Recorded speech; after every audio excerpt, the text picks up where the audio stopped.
नरसिंह मेहता को सबने निकाल दिया घर से, भाभी ने घर से निकाल दिया, भाई तो मौन ही रहते थे क्योंकि पत्नी के अधीन थे, तो पत्नी जो कहती वो मान लेते थे। घर से निकाल दिया।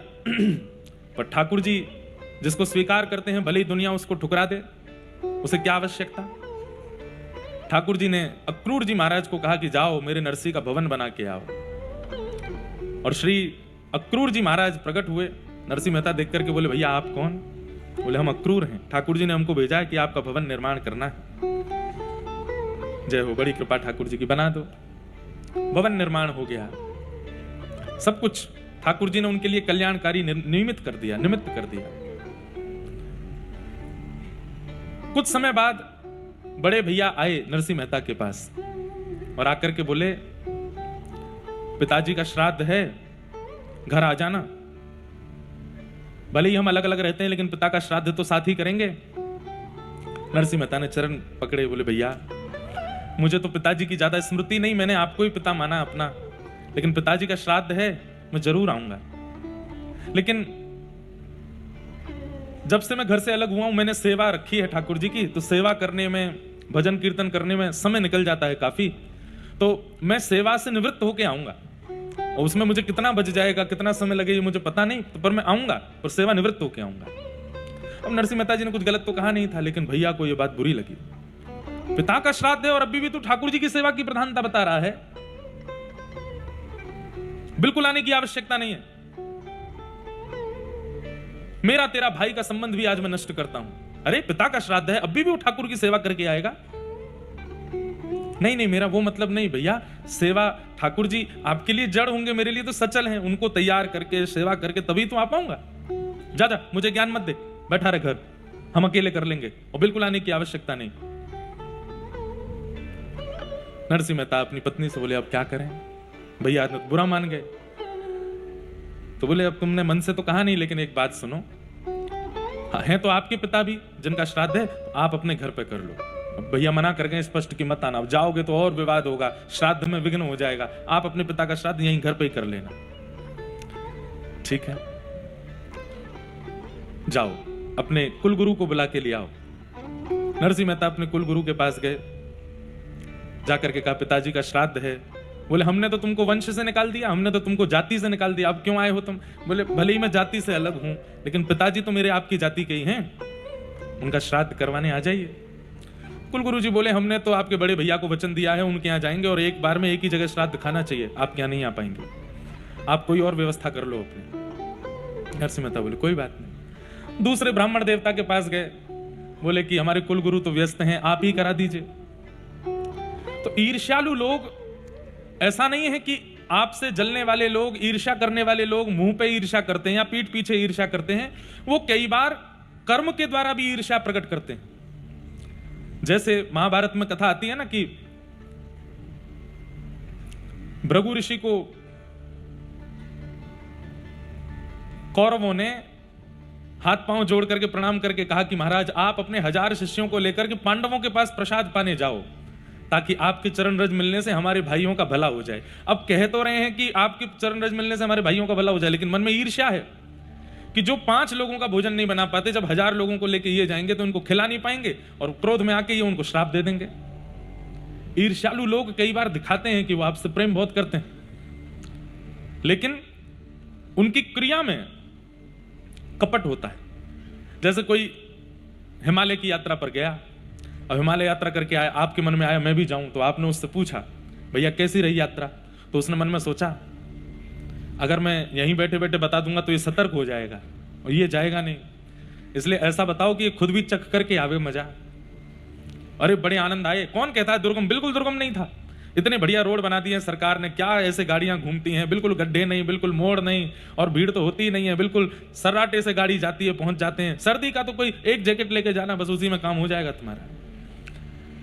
सामने वाले व्यक्ति को इतना कॉन्फिडेंशियल ले लेते हैं, फिर वो जब जाता है प्राण बचा कर क्या, तुमने तो भाई बहुत कहा था कि बहुत, बोले अब आया आनंद, मुझे बस लगा कि मैं बता दूंगा तो तू सतर्क हो जाएगा, तो खुद देख कर क्या। ईर्ष्यालु लोग ऐसे भी होते हैं। तो नरसिंह मेहता से ईर्ष्या तो करते ही थे सब। क्यों? अब कोई काम नहीं करता, धंधा नहीं करता, इसका घर कैसे बन गया, इसकी भोजन की व्यवस्था कैसे होती है? इसको घर वालों ने निकाल दिया, जाति वालों ने निकाल दिया, फिर भी इसकी व्यवस्था कौन कर रहा है? इसलिए लोग जलते थे नरसिंह मेहता से। तो दूसरे गुरुजी के पास गए, ब्राह्मण देवता के, आप हमारे घर पे श्राद्ध करा दो। तो उन्होंने लंबा चौड़ा सब व्यवस्था बताई। बोले देखो तुम नागर ब्राह्मणों से हटा दिए गए हो। बोले जी पता है।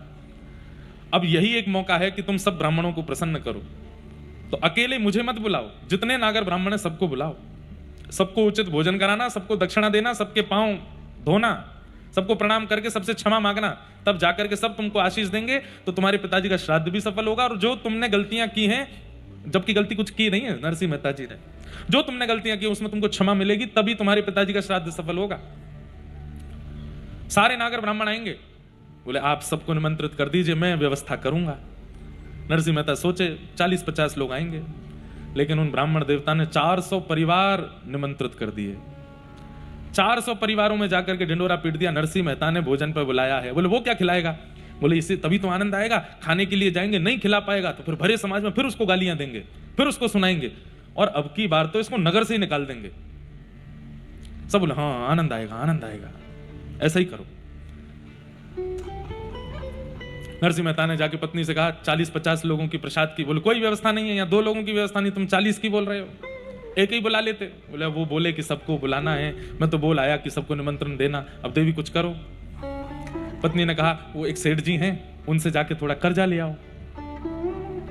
ठीक है मैं जाता हूं, बाकी तुम व्यवस्था रखना। बोले हाँ। सेठ जी के पास गए। बोले सेठ जी कुछ व्यवस्था कर दीजिए, हम आपको दे देंगे धीरे धीरे।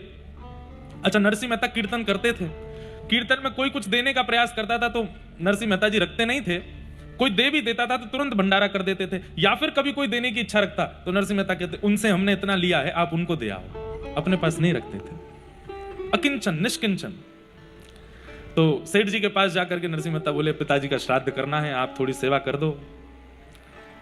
सेठ जी बोले कर दूंगा, पर बदले में हमको क्या मिलेगा? बोले मैं धीरे धीरे चुका दूंगा, ब्याज भी लगा देना आप। सेठ जी बोले हमको देखो ब्याज सहित चुकाने की आवश्यकता नहीं, आप तो जितना लोगे उतना चुका देना बाद में, उससे पहले ब्याज के रूप में हमको कुछ और दो। बोले क्या? कीर्तन सुनाओ, बैठ के थोड़ा कीर्तन सुना। नरसिंह मेहता बोले मैं कीर्तन सुनाने लगा तो फिर मैं उसमें विलीन हो जाऊंगा, तल्लीन हो जाऊंगा, और पिताजी का श्राद्ध है, ब्राह्मण देवता आ रहे होंगे। सेठ जी बोले हम आपको हिला देंगे, हम आपको उठा देंगे, आप तो कीर्तन सुनाओ।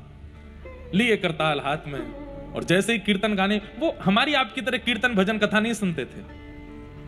नरसिंह मेहता तो जैसे ही कीर्तन में प्रवेश करते देह की सुध नहीं रहती थी, कहीं और पहुंच जाते थे, फिर किसी को जाके उनको उठाना पड़ता था, तब जाकर के वो सचेत होते थे। हम लोग कैसे हैं? हमको बार बार सावधान करना पड़ता है, इधर देखो, कथा सुनो, बार बार कहना पड़ता फोन मत चलाओ, इधर उधर मत देखो, सो मत। नीचे वाले लोग बेचारे, इन पे तो साधन नहीं, बैठना पड़ता है। कुर्सी और सोफा वाले लोग बेचारे बड़े सुखी होते हैं, दोपहर की प्रसादी पाके आते हैं। और गुजरात में तो छाछ पीने की ज्यादा परंपरा है, ऐसी छाछ पी के आते हैं कि सोफा मिला नहीं, कथा सुन तो नहीं नीचे बैठने वाले, हमको क्या फायदा, लो झोंका मार लो। हम लोगों को बार बार उठाना पड़ता है कि भाई कथा सुनो, कीर्तन सुनो, भजन करो। नरसिंह मेहता कैसे हैं? उनको उठाना पड़ता है कि संसार भी देखना है, कीर्तन में ही मत रहो। बंधुओं कभी आपने विचार किया संतों के, महापुरुषों के, वैष्णवों के चेहरे में ऐसा कौन सा आकर्षण होता है कि हम हजारों रुपया खर्च करके भी इतने सुंदर नहीं दिखते, और वो बिना साबुन लगाए भी इतने बढ़िया क्यों लगते? क्यों लगते? हमारे वृंदावन के महापुरुष महात्मा रज का तिलक लगाते हैं, चंदन का तिलक लगाते हैं, रोली तिलक लगाते हैं, जटाएं बढ़ा करके रखते हैं, दाढ़ियां बढ़ा करके रखते हैं, 2 जोड़ी कपड़ा पहन करके घूमते हैं। लाखों का पलस्तर करने वाले मुख पे उनके सामने फीके लगते हैं, वो इतने सुंदर लगते हैं। ये आकर्षण उनके अंदर कहां से आया? उनकी वाणी का आकर्षण, उनके रूप का आकर्षण, उनके आचरण का आकर्षण, उनका उठना बैठना चलना फिरना सब कुछ इतना आकर्षित क्यों होता है? क्योंकि हम लोग संसार में व्यस्त रहते हैं, ठाकुर जी के लिए समय कभी कभी निकालते हैं, और वे ठाकुर जी में व्यस्त रहते हैं, संसार के लिए कभी कभी समय निकालते हैं। ये अंतर है। हम आप सब लोग तो संसार में व्यस्त रहते हैं, कथा में भी आ जाते हैं तो भी संसार नहीं छोड़ते, तो भी यहां पर वही चिंतन बना रहता है। थोड़ा भूल करके बैठिए, कम से कम कथा में जितनी देर व्यास जी बैठे हो सन्मुख, उतनी देर तो आप लोगों को, अब यहाँ तो क्या कहने, आज हमको सुबह वीडियो दिखा रहे थे, 8 बजे से बालक यहाँ आकर के कीर्तन कर रहे हैं, सुबह 8 बजे से 9 बजे से। उनको बोलते हैं कि आपके लिए प्रसाद की व्यवस्था कर दें, आपको भोजन पानी कर लो भाई, सुबह से आप आ जाते हो। सब कह रहे हैं, बोले कि नहीं, इतनी सुंदर कथा महाराज जी आके सुनाएंगे, उसी से पेट भर जाता है हमारा, तो उसी से प्यास पूरी हो जाती है। मेहता जैसे आज भी हैं, और भैया ऐसों की कितनी बलैया लूं, मेरी तरफ से जो सुबह सुबह जल्दी आ जाते हैं ना, नेक नेक डिटोना लगा देना काजल का, कोई की नजर नहीं लगे आपको। इतना प्रेम, इतना भाव आप सबके चित्त में है। तो नरसिंह मेहता कैसे हैं, लग गए कीर्तन में, और कीर्तन में लगे, यहां जैसे ही गाने लगे, सामने वाले सेठ जी भी तल्लीन हो गए। द्वारिकाधीश विचार किए, ए नरसी, वहां घर पे ब्राह्मण आ रहे हैं सारे तेरे, कितना तू कीर्तन में व्यस्त हो जाता है, तेरे को सब जगह से बचाता हूं, तू फिर जाके फंस जाता है। ठाकुर जी बोले, भैया नरसी, अब तो कीर्तन से तुम उठोगे नहीं, और पिताजी का श्राद्ध होना है।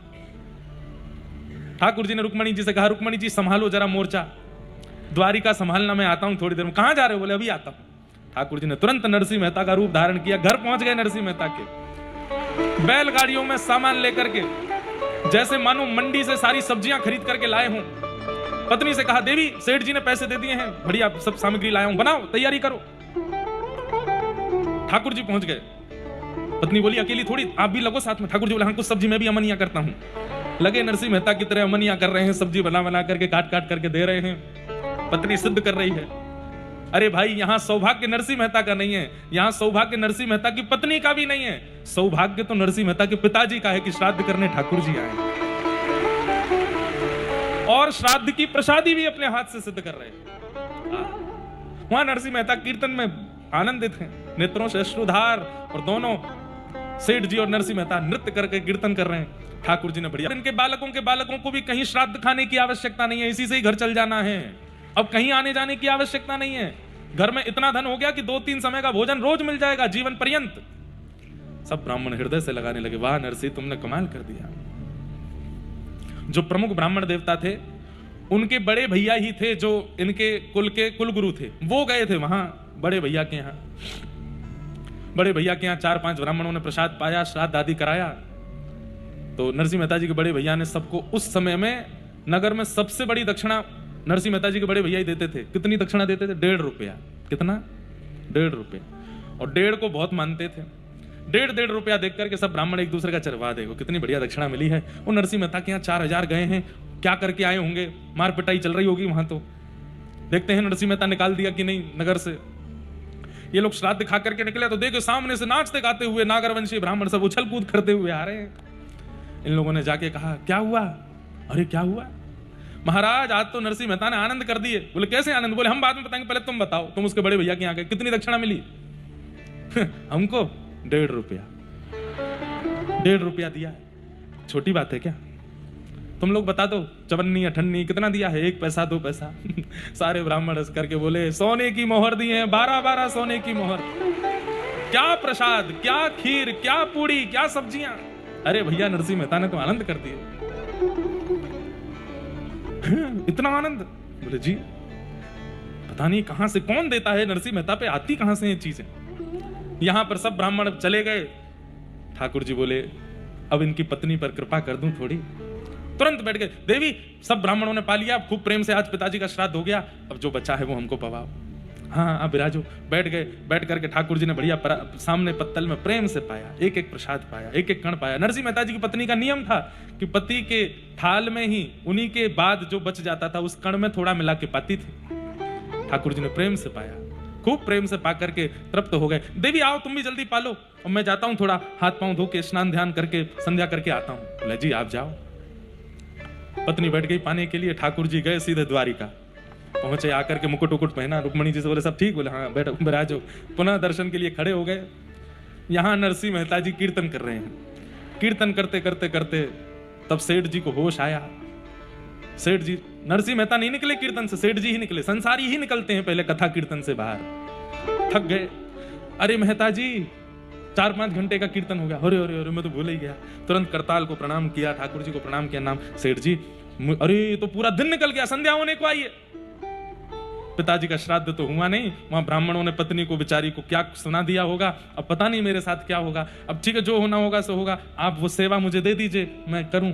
जी ले जाइए। नरसिंह मेहता जी बड़े डरे डरे जा रहे थे, घबराहट हो रही थी मन में, कोई अब क्या होगा। और मेरी पत्नी के साथ तो पता ही नहीं क्या ही किया होगा इन ब्राह्मणों ने। जा करके देखा तो क्या पाया, पत्नी जी तो बैठ करके प्रेम से पा रही है प्रसाद। नरसिंह मेहता बोले, देवी पिताजी का श्राद्ध होना है आज, तुम पहले ही पाली हो। अरे ब्राह्मण नहीं आए थे क्या आज? अरे पिताजी का श्राद्ध है, कम से कम एक तो पारंपरिक और पारिवारिक कार्य पूर्ण होना चाहिए था घर में। क्या कह रहे हैं आप खड़े खड़े? ज्यादा भोजन कर लिया, सो जाइए आप। कई बार अति भोजन करने से भी थोड़ा नशा जैसा हो जाता है। क्या बोल रहे हैं खड़े खड़े? अरे मैं क्या बोल रहा हूं, सेठ जी के यहां गया था, उन्होंने कीर्तन में बैठा लिया, सुबह से कीर्तन ही करता रहा, 4-5 घंटे निकले देवी। अब जाकर के उन्होंने ये मुझे 12 रुपया दिए हैं, मैं लेके मैं जाता हूं। ब्राह्मण आए थे क्या ये बताओ? 4 घंटे से कीर्तन कर रहे थे आप? हाँ, नरसिंह मेहता की पत्नी है, भक्ति तो उनके चित्त में भी है। नेत्र सजल हो गए, रोंगटे खड़े हो गए, दौड़ करके गई, चरण पकड़ लिए।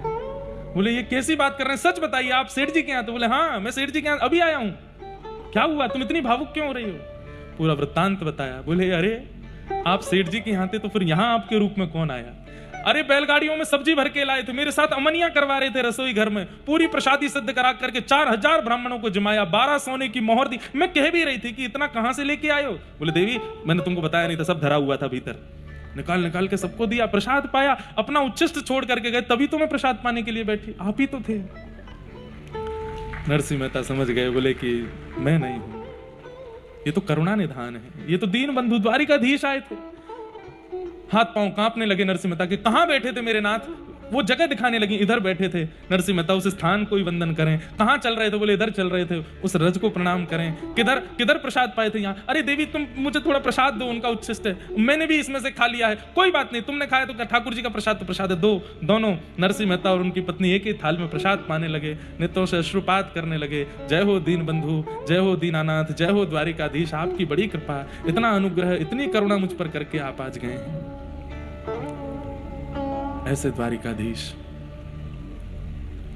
तो भले ही जगत निंदा करता था नरसिंह मेहता की, लेकिन ठाकुर जी यश गाते।